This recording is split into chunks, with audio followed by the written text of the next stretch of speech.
Alors, bonsoir tout le monde, j'espère que vous allez bien. Je continue la ronde du zodiaque. Donc là, je suis avec les Verseaux pour le mois d'avril. Donc, je suis Pandore et tous les mois, je fais un petit tirage à ma façon pour le mois en cours.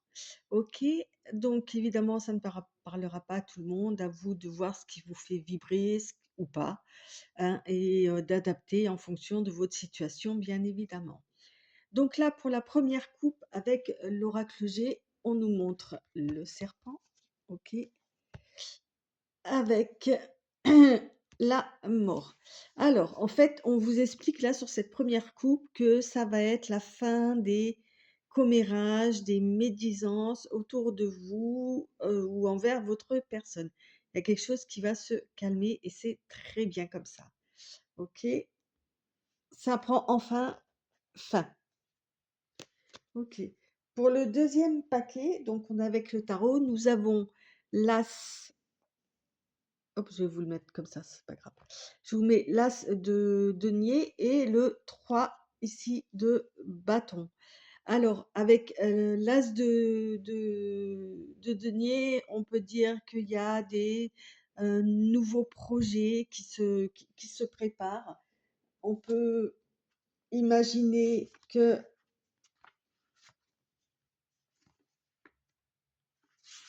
hop, voilà, de nouvelles opportunités, un peu d'abondance ou quoi qui arrive, hein, question projet, peut-être financier, enfin voilà, comme je vous l'ai dit, à vous d'adapter. Et avec le 3 de bâton, on nous dit euh, que ça va vite vous profiter en fait. Alors peut-être et justement, est-ce que c'est la suite à l'arrêt des ragots que vous allez pouvoir avancer enfin? En tous les cas, c'est comme ça que ça se présente. Ok, hop, j'enlève. Et pour la dernière partie, donc justement, avec le printemps et hop, je vous montre, hein, le pendu. Avec le pendu, hein, on est sur un, un état d'attente, de réflexion, d'effort sacré. Ok, on peut nous parler aussi de voir la vie un peu sous toutes les versions. Euh, donc effectivement, là, on parle du printemps, donc c'est aussi non seulement la saison, hein, donc ça tombe très bien, mais c'est aussi tous les, les projets qui bourgeonnent en fait, hein, la nature revit, enfin ça sort. Donc peut-être que justement avec l'arrêt de cette passivité qui vous bloquait à cause de ces ragots, euh, d'accord, vous étiez dans l'attente, hein, euh, vous étiez dans la réflexion, peut-être vous étiez un petit peu bloqué aussi certainement, hein, parce qu'avec le pendu, on le voit de toute façon, euh, il est aussi à l'envers, mais quand on regarde, ça donne le chiffre 4, hein, avec son genou replié. Et le 4, c'est la stabilité. Vous voyez, donc vous avez fait mauvaise fortune contre bon cœur, en tous les cas, en attendant, mais ça y est, comme ça se débloque, eh ben, les nouveaux projets vont pouvoir enfin apparaître. Ok, donc c'est pas mal pour commencer là, hein, ce mois. Alors, ça, je vais le mettre ce paquet de côté. Ok, et on va attaquer avec le premier paquet, donc, qui va nous parler de tout ce qui est familial et sphère très très proche, quoi, hein, les amis très très proches, toute la famille, enfin voilà. Alors, on a le ver brisé, la route chaotique et la paix. Alors, on va dire que suite à des ruptures ou des disputes, des choses comme ça, pour retrouver la paix, la route a été vraiment chaotique, difficile, hein. Mais vous avez la paix avec la colombe, là, hein, le numéro 60. Ouais, c'est vraiment on retrouve une espèce de sérénité, enfin, je dirais même ça comme ça, OK? Alors à vous de voir ce qui a pu se passer en famille pour que ça arrive à ça. En tous les cas, il a fallu prendre des sacrés chemins pour retrouver la paix. Alors on a le 2 d'épée qui sort avec le tarot et la reine de bâton. Alors avec le 2 d'épée, mmh, avec le 2 d'épée, je me répète, avec le 2 d'épée, on parle de décisions difficiles à prendre, hein, des choix, où on ne voit pas tout. Hem, on n'a pas forcément toutes les options. Alors, en fait, avec le 2 d'ép je reviens là-dessus. Avec le 2 d'épée et la reine de bâton, 2 d'épée comment dire? Vous dit, que, vous êtes vraiment pas dans votre assiette. Vous ne trouvez pas de solution à quelque chose qui vous perturbe. Hem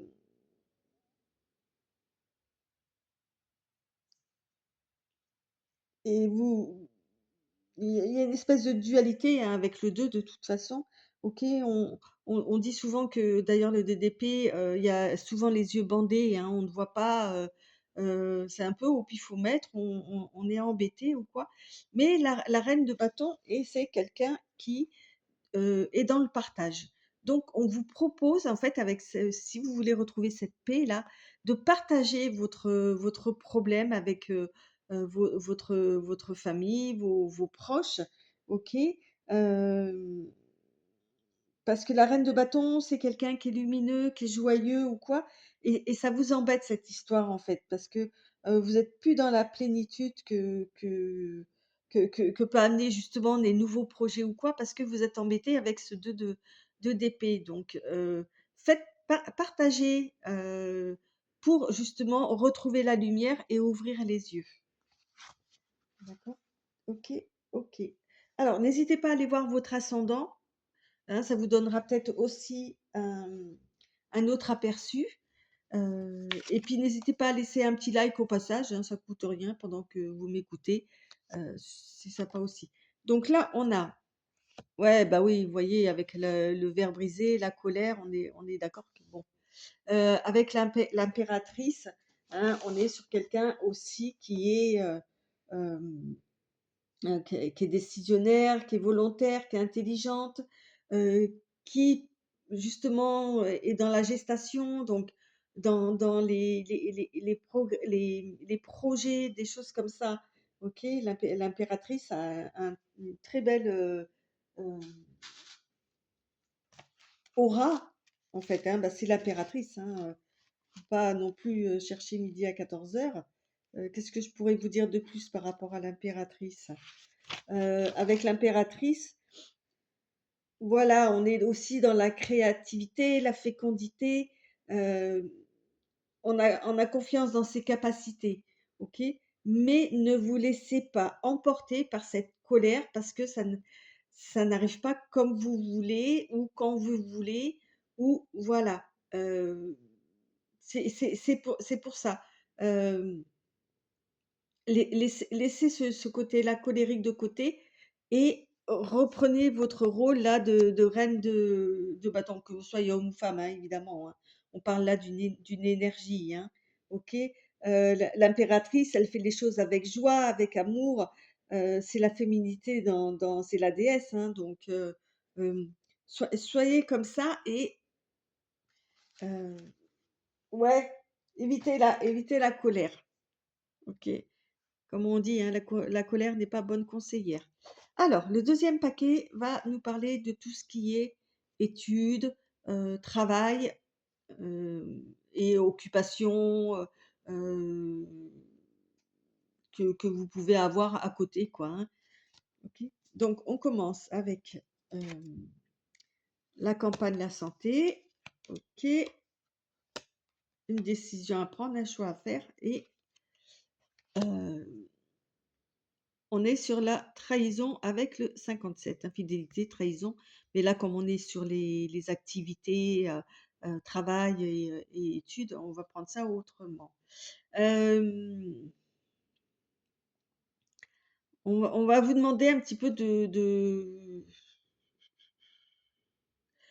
pour vo en fait, pour avoir la paix de l'esprit, soit vous choisissez la campagne, la santé, c'est-à-dire le côté reposant, reposé, des choses, des mouvements qui peuvent se passer, soit vous allez du côté, belliqueux, de vos activités là.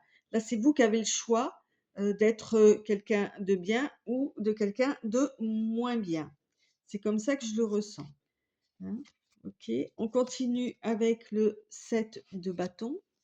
OK, et l'as de bâton aussi.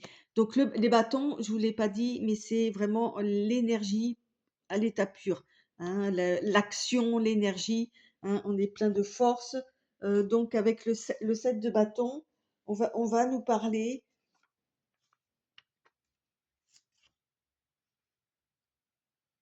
On va nous parler de challenge, de compétition, vous voyez? Et avec l'as de bâton, on nous parle de création, d'inspiration. Donc, on est vraiment là, vous êtes instigateur ou trice, de projets, hein. C'est un peu comme le printemps tout à l'heure là, ça bourgeonne, ceci, cela. J'essaye de faire le raccord avec ce que je vous ai dit précédemment, mais hem, peut-être la façon dont vous allez amener ces projets ou dont vous allez repérer ces projets, hein. En plus, c'est quelque chose qui débute avec le LAS, on est sur du 1, on est sur le début de quelque chose, d'accord? Donc et le 7, c'est simple, c'est victoire ou obstacle. Donc selon comment vous allez vous positionner, vous avez tout à gagner ou tout à perdre, au niveau de vos projets, en tous les cas. Et avec les 2 dernières cartes, on va nous parler donc de la grande prêtresse. Bah, tout à l'heure, on avait l'impératrice, là, on a la grande prêtresse et le chakra racine. La grande prêtresse, oula, tout un programme. La grande prêtresse, euh, c'est aussi la papesse, hein, dans d'autres tarots, hein. C'est la voix intérieure, c'est la sagesse, c'est l'intuition, c'est la connaissance sacrée. Donc là, on vous dit d'écouter votre voix intérieure. On vous dit, on nous parle d'avoir des projets solides. Euh, on, on- on vous dit aussi d'avoir un certain silence intérieur, hein, pour ne pas trop faire tourner le mental en fait, hein. Et avec le chakra racine, justement, on vous dit, c'est le rouge, hein, c'est à la base de la colonne vertébrale et c'est l'ancrage, c'est la sécurité, c'est la terre. Donc, basez-vous vraiment sur vos principes de valeurs fondamentaux pour amener ces projets, d'accord? Et choisissez la bonne façon de les amener. OK? Troisième, va parler donc de tout ce qui est sentimental, émotionnel. Alors là, on nous parle de euh, l'équilibre, hein, la balance, la force, et on nous confirme. Donc là, avec la force, hein, et l'équilibre, la balance, la justice, on va dire que votre vie sentimentale est équilibrée. Ok, ça tient bien. Il y a une force de connexion entre vous. La force, on nous parle aussi euh, d'énergie. Vous voyez, on retrouve un peu le truc du bâton, là, de volonté. Oui, vous maintenez le cap par rapport à votre vie sentimentale, en tous les cas, dans une certaine justice et dans un certain équilibre. Ok. Alors, on a le hiérophante qui représente aussi le pape dans le alors tout à l'heure on avait la papesse, là on a le pape ce coup-ci, et le 10 de, de denier. Alors avec le pape, on va nous parler, bah, c'est un peu le féminin, hein, de la comment dire? De la papesse, hein, le hiérophante, c'est pareil, c'est quelqu'un d'ancien, qui a qui a une éthique. Ça nous parle d'un homme mûr, hein. Euh, on peut parler aussi qu'a de la foi dans ses idéaux, et c'est ce que je viens de vous dire tout à l'heure, de rester avec vos valeurs, ce que je vous ai dit sur le côté euh, études, activités, travail, tout ça. Ben là, c'est un petit peu ça aussi, hein, avec euh, euh, c'est quelqu'un qui a énormément de potentiel, qui aime les traditions, qui se base sur ça aussi, hein, pour et on imagine bien là justement par rapport à la vie sentimentale, où on a une personne qui est un peu traditionnelle, on va dire, dans sa vie sentimentale, d'autant plus qu'avec le 10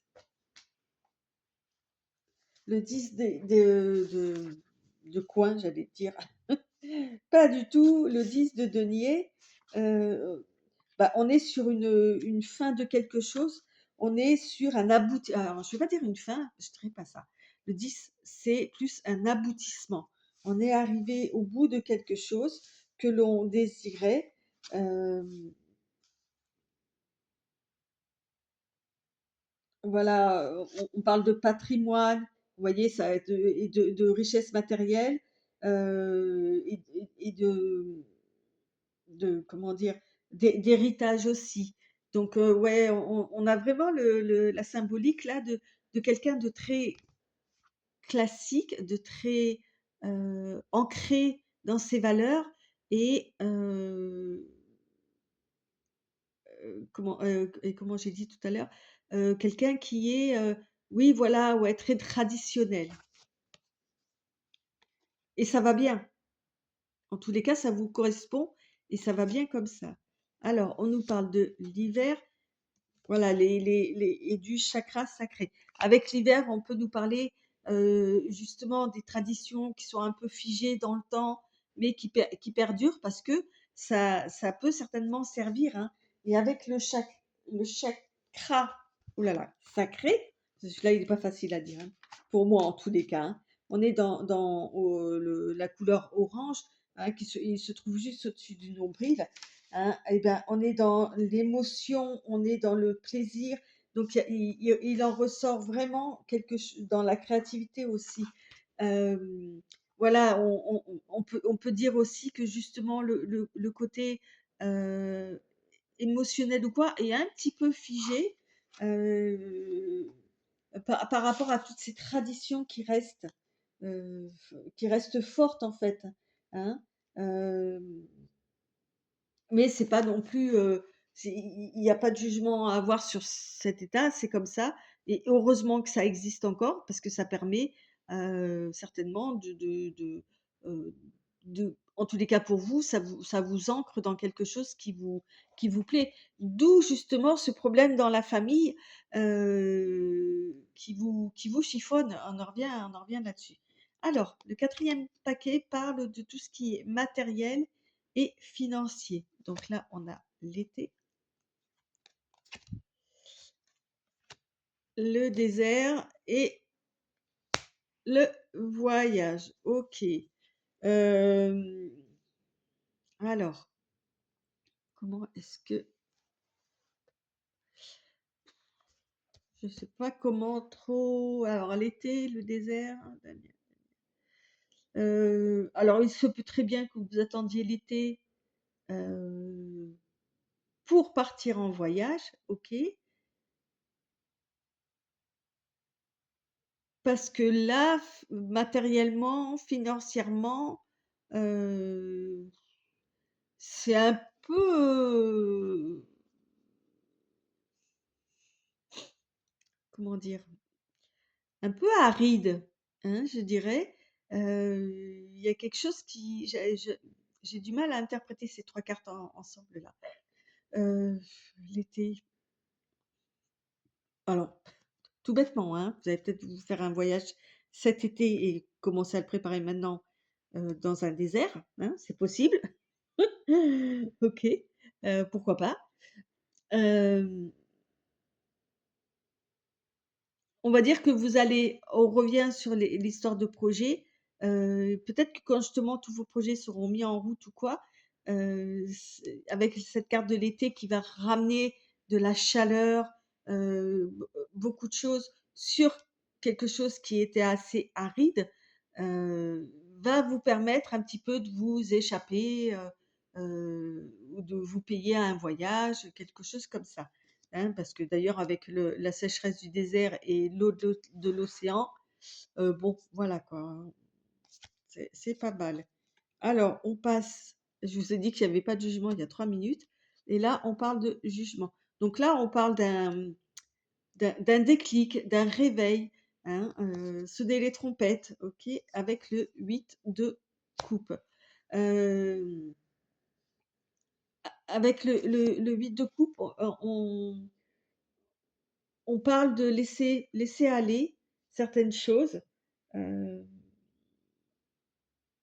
ouais, vous allez comprendre quelque chose, vous allez avoir une espèce de renaissance, dans votre vie, matérielle, financière, quelque chose qui va se décanter, hein, qui va, mais sous condition que de votre côté, vous laissiez partir, un petit peu le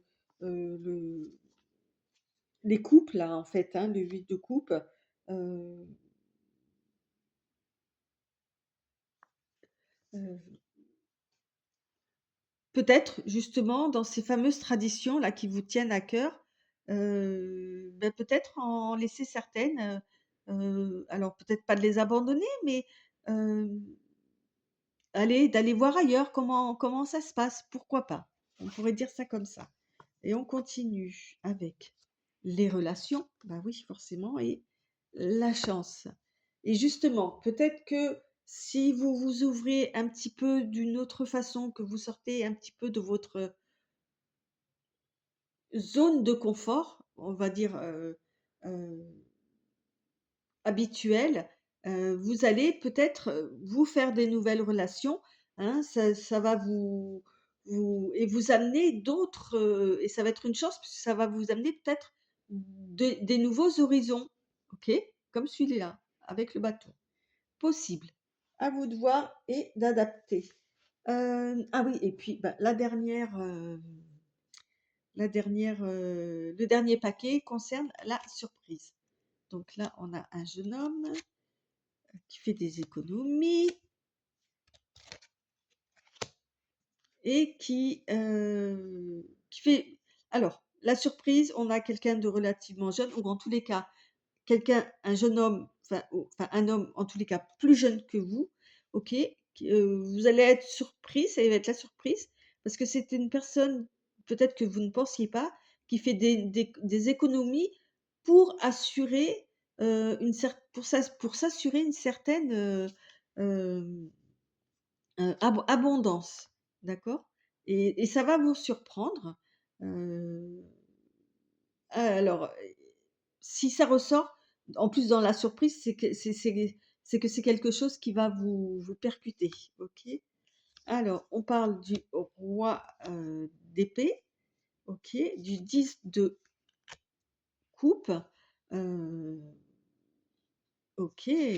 Avec le roi d'épée, ben, pareil, hein, on est sur quelqu'un, le roi d'épée, qui prend des décisions, hem, comment dire? Très, heu, mmh,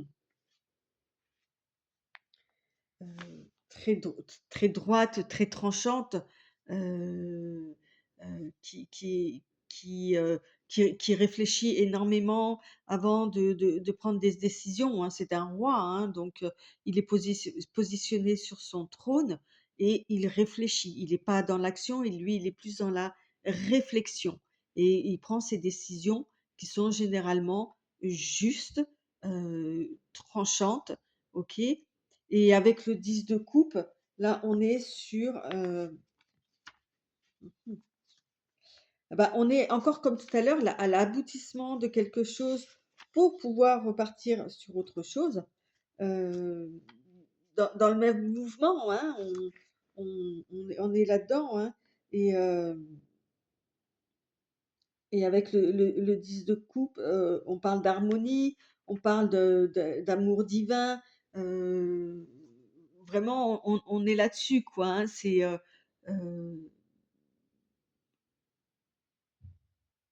OK, alors par rapport à la surprise, heu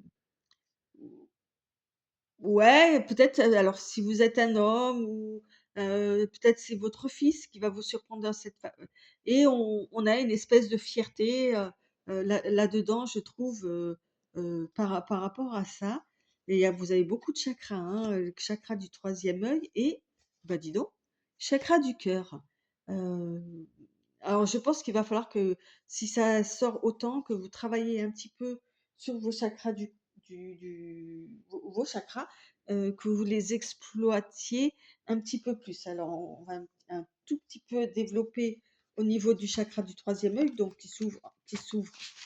qui correspond à tout ce qui est la médiumnité, à tout ce qui correspond, hem, c'est la couleur indigo, hein. Il est au niveau du front entre les sourcils, hein.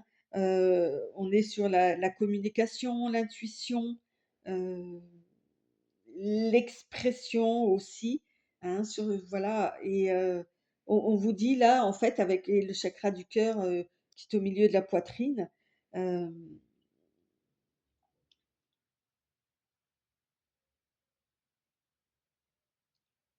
qui se trouve, bah, qui lui nous parle d'amour, de compassion, ouais, je ressens comme une espèce de fierté et